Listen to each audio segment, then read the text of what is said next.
We have proven that the left hand side is a subset of the right hand side. To show that these two sets are actually the same, we next have to prove that the right hand side is also a subset of the left hand side. So we have to prove that the right hand side is a subset of the left hand side. So let's take an arbitrary element from the right hand side. The right hand side is the set A intersection B union A intersection C. So let's pick an arbitrary element from this set, A intersection B union A intersection C. If X belongs to the union of these two sets, X must belong to at least one of these two sets. So the first possibility is that X belongs to A intersection B.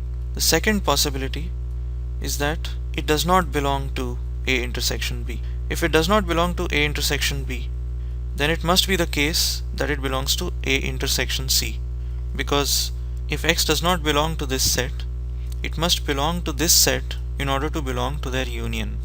So if X belongs to A intersection B, that's the first possibility, that means X must belong to A and to B.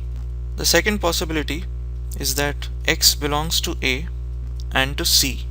Now our goal is to prove that X belongs to the set on the left hand side, which is A intersection B union C. Our goal is to prove that X belongs to this set, A intersection B union C. Now if you look at these two possibilities, in both those possibilities what's common is that X belongs to A. So it cannot be the case that X does not belong to A. X belongs to A in both of these options. So we can say that X is definitely a part of the set A. Now is it a part of the set B union C? To show that X is a part of the set B union C, we have to show that it at least belongs to one of B and C. Now possibility 1 was that X belongs to B.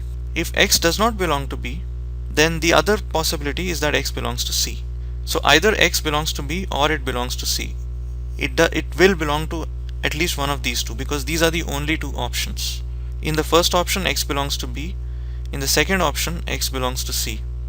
So X must belong to at least one of B or C.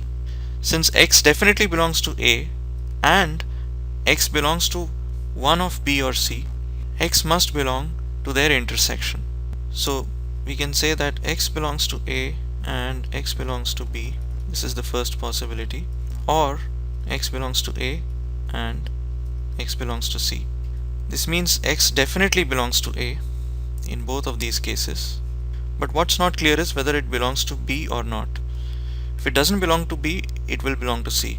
And if it doesn't belong to C, it will belong to B. So we can say that either X will belong to B or it won't belong to B, in which case it will definitely belong to C. So X belongs to A and X belongs to B union C, which means X belongs to A intersection B union C. This is just a way of writing what I just explained a minute or so ago. That means X belongs to the set on the left hand side, and so we have shown that the right hand side is a subset of the left hand side, and previously we showed that the left hand side is a subset of the right hand side.